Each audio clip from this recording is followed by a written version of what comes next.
Hey guys, today I'm going to show you how to activate your needle sweep or deactivate it.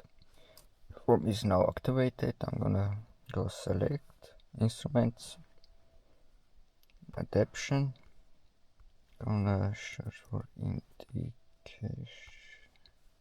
indicator celebration. Now it's active. I'm gonna deactivate it. New value, not active. Do it. Click yes. Controller reference. Go back. Close it.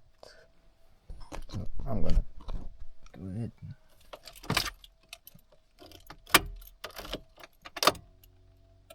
As you can see, it's not activated. So now I'm gonna activate it again. Go to instruments, adaptation,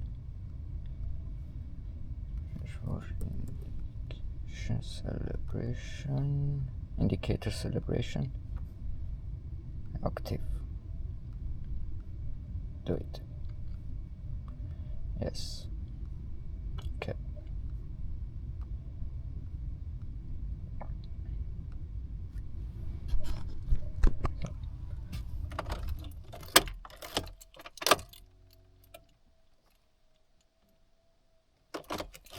Let's give it a few time. So as you can see, it's worked. Thanks for watching.